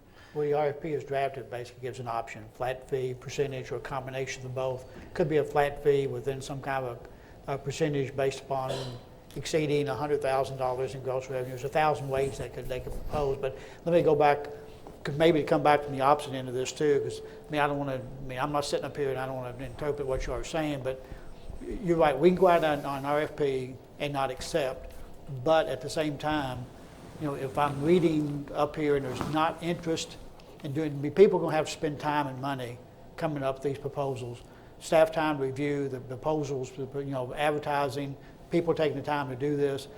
If we're just spinning our wheels, I'm not sure it's worth doing that. If there's not 3 people up here interested in doing that, it may be better just to make the decision now and move on. Otherwise, we'll do what you want to do, but it would be bad to make everybody jump through all these hoops if we've already have 3 people who say we're not going to privatize Walker. But on the other hand, you could get a private RFP that somebody says, we're going to give you $150,000 for both of your courses. Please let us have it. It's a diamond in the rough. I think, go ahead. It probably won't happen, but that's the question. That's the political question you guys got to ask. On one hand, you don't want to mess with people and have them do an RFP that may not be competitive, especially if it's a flat fee, or give up the opportunity to maybe make a proposal that has a lot of some money in it for the city. I don't know. I want to revisit one thing, and I don't mean to take us back to a point we've already discussed, but in Mr. DeFevo's comments just a few short minutes ago, he talked about that it's our goal to operate golf with no subsidy. I think that is a constant goal always.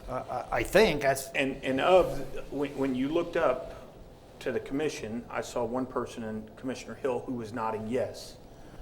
I didn't see anybody else who was nodding yes, although I'm not trying to suggest that others don't want us to operate at a subsidy. And I want us to operate as efficiently as possible. And if that means no subsidy, that's great. But what we can't lose sight of, and for some reason, because golf becomes the target, and I'm going to use the word target because it becomes a target that it is somehow a sport of elitists. And because it's a sport for elitists, then the elitists should pay for it and there should be no subsidy. But I'd like to point out that if we're going to talk about eliminating subsidies, I've only picked from your chart those that are over $100,000. F.O. Moxley Center, Parker Bennett, special populations, soccer, softball, baseball, and ranking in at the top is the cemetery at a subsidy of $389,332 that the city pays every year to bury people. And I get a little passionate about it because I've made no bones. I don't play poker very well. I don't hide my cards. I'm a golfer. I've grown up playing the game. That's not why I'm passionate about it. I'm passionate about it because for the same reason that I thought skaters got picked on because of the way they looked, I think golf gets picked on because of the way that people perceive the sport. And if we're going to talk about eliminating subsidies in the city, then let's start talking about apples and apples. But I don't think, and boy, you think I'm passionate about golf, we want to start talking about eliminating special populations because it costs us $203,000. I'll get angry. I think a lot of people will.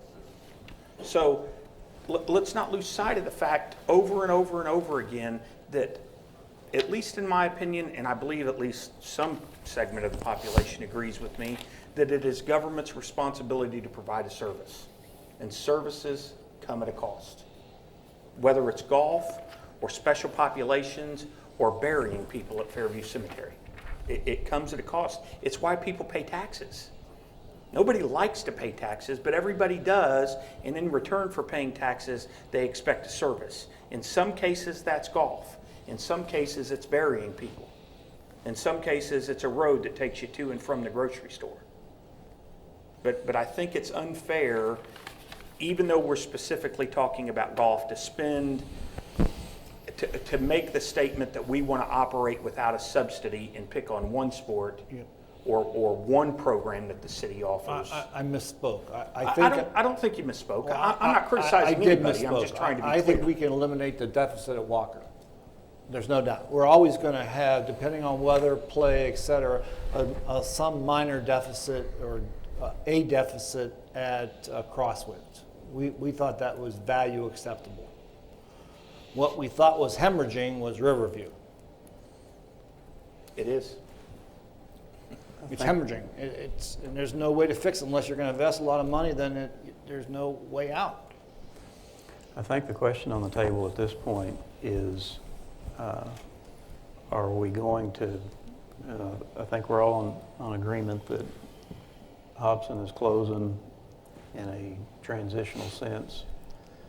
Now, our question on the table is, do we simply take those funds and work on Walker, or do we look, and have Mr. DeFebo and the Parks and Recreation staff work to make it as efficient and less of a subsidy as possible, or do we want to look at every option by issuing an RFP and see if there is an opportunity there to keep Hobson open as well as run Covington Woods as well? So I think that's the question where we are. Is that correct, Mr. Febo? Yeah, I think that's pretty well done. Mayor, it is not going to hurt a thing if we ask for proposals, right? No, sir, I don't believe so. It'll just No, take up staff it's time. not going to hurt a thing, but the proposal's got to be a good proposal. For example, if you have people who are only going to give us a flat fee for money for the use of Paul Walker, let's stop it now. Yeah, I understand.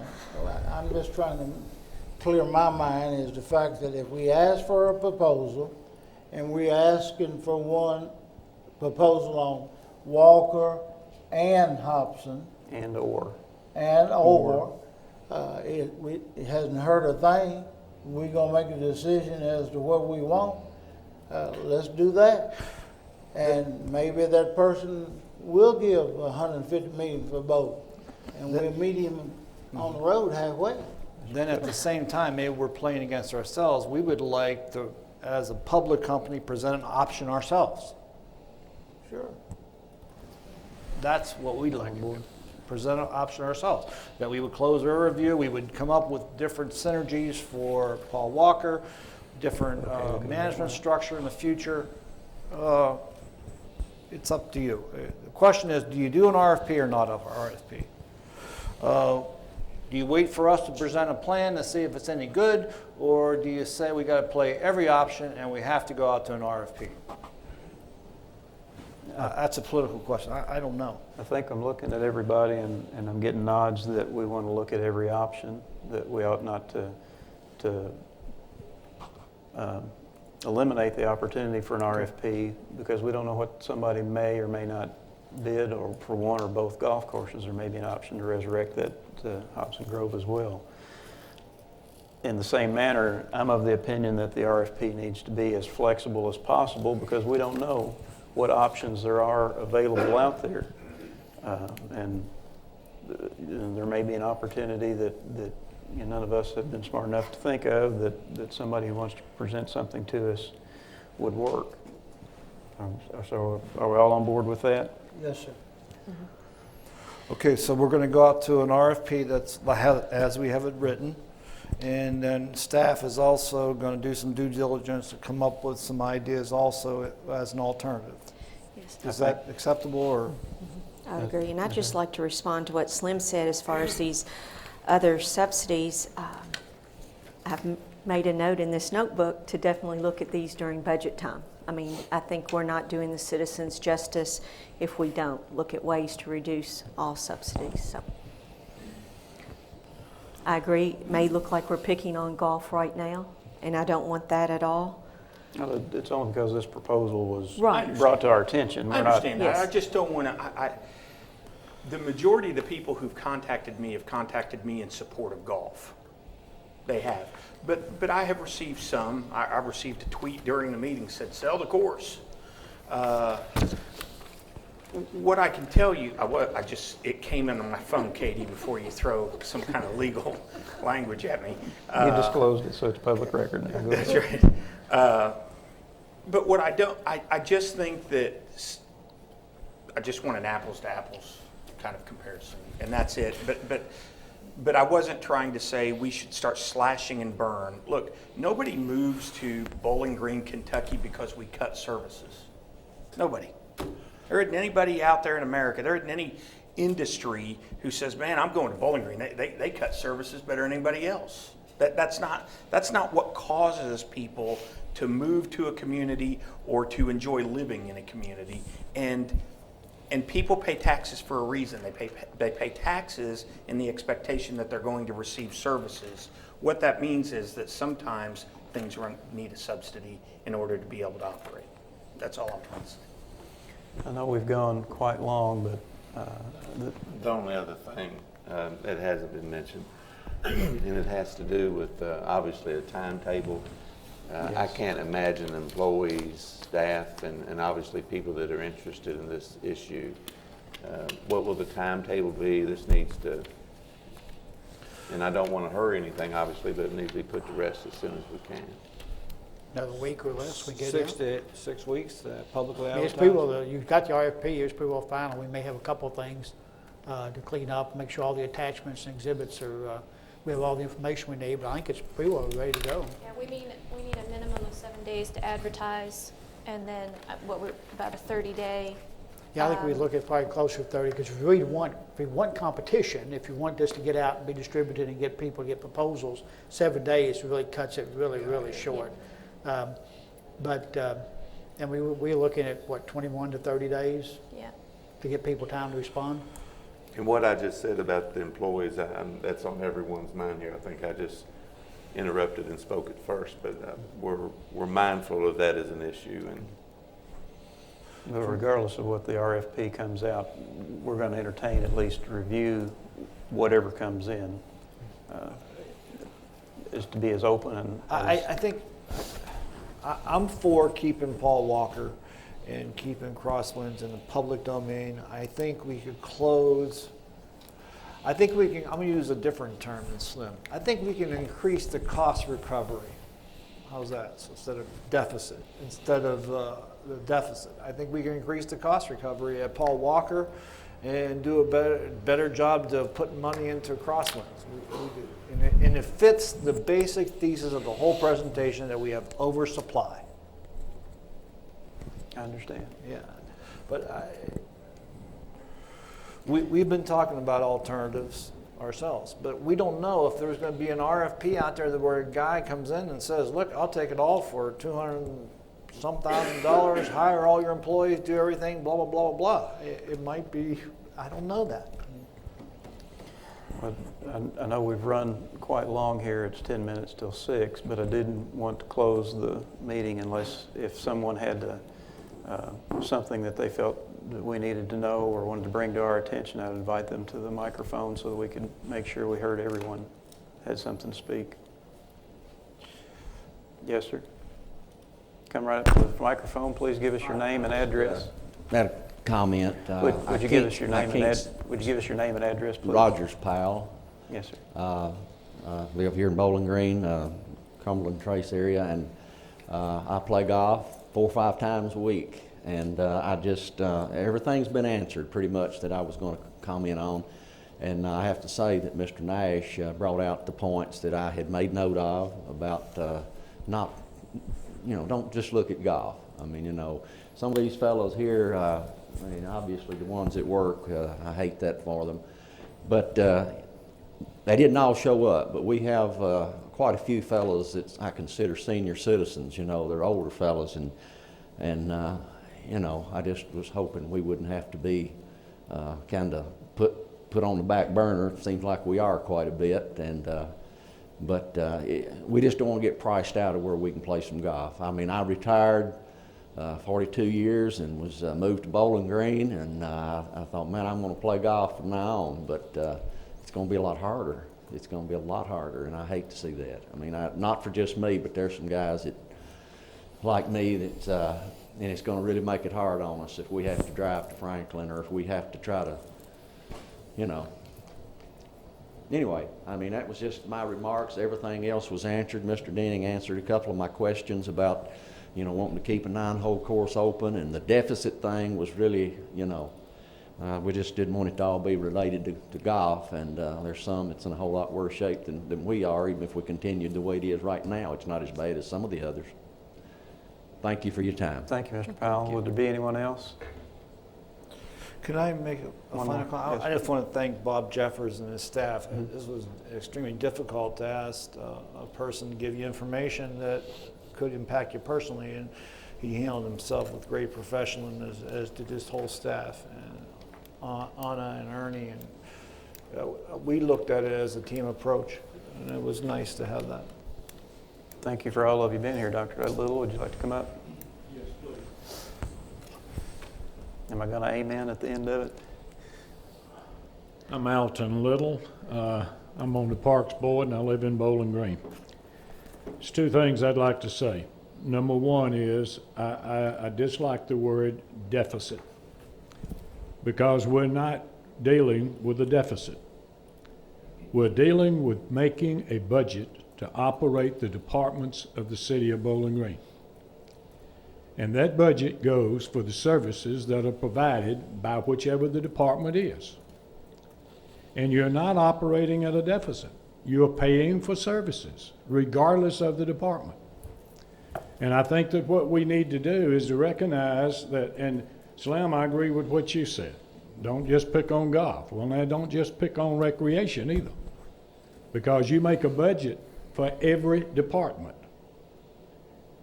And you should not be looking at recreation any more than you're going to be looking at any other department and looking to see where monies can be cut. And I'm not advocating that you do that, because I think that when you went through the budget process, I voted for you. And I voted for you because I thought that you were going to look at a budget and give us a budget that would provide the services that we as citizens want. I don't like the idea of closing Hobson. If I told you for $150,000 I could come up here and give you a youth program in golf, every one of you would probably vote for it. Slim, it's a good idea. why not consider the possibility of taking Hobson that you would not have to keep at the level of the other golf courses and let that become a learner course for the youth, directly to the youth with leagues, with lessons, and everything else. For $150,000, it would be the greatest investment that the city made because it's in the future of the city and the youth of the city. And if we could do that, we could have the golfers to come to the other courses. The reason we don't have them is because we're not teaching golf like we used to. We don't have the opportunity or the people that's in it. The people who are playing golf have played golf for a long time. And if we get them as young people and we get them playing, and Hobson is a good place that it can be done, it can be taught there, and it can be operated and worked. And if we're only having to have $150,000 of services, and if that can go for nothing but the youth, it'll be the best money you ever spent. Thank you. Thank you, Dr. Little. Anyone else?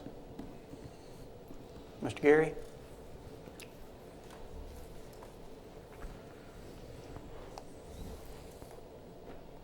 My name is Greg Gary, and I'm the reason I guess everybody's here tonight. When I set out in this venture, you know, to look at leasing the golf course at Paul Walker, I had in mind expanding the junior golf of Bowling Green and servicing the senior citizens. In my opinion, that's what a 9-hole golf course is supposed to do. I've said it in the earlier meetings, and I think it's just time to do something. We've lost almost $900,000 a year in the last 8 years using the city's finance reports that they have supplied to my accountants. And that was from the years 2003 to 2010. Using those 8 years, the total loss divided by the 8 was right at $900,000 a year. Using that same figure over those 8 years, it costs $16.70 for every man, woman, and child that lives inside the city limits, using again the city supplied of the population average over those 8 years. And I'm just offering something to take part of this debt away. I'm not after anybody's job or not trying to say that nobody's done a good job at what they've been, you know, asked to do. I just came before the commission given an option to relieve part of this debt at no cost to the city. And I am glad that I'll at least be able to make a proposal, but I would say that, you know, you need to look at the proposals that you receive. Anytime you're running different entities under one large entity, it's not hard to do creative accounting and move, you know, money from one spot to the other. And not saying that that would happen, but they've said that they've had certain percentages tagged on to the different courses that might not really reflect the percentage that was used at that course.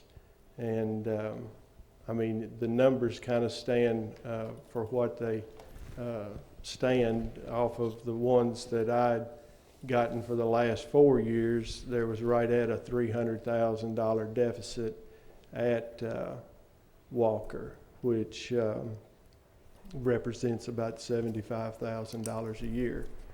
There was 1 year that they had a construction cost, which would have been some type of a capital improvement that was in those 4 years, but still that's an expense that was paid whether you use it as a one-time expense or amortize it over 5 years, 10 years, whatever.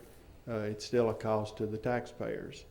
And I just, you know, would again I ask that you take a hard look at all the different proposals, because I think you'll be surprised at all the different creative ideas that the golfing industries have, across the United States. I don't expect to be the only person that submits a proposal, but that you'll be surprised at how creative everybody can get.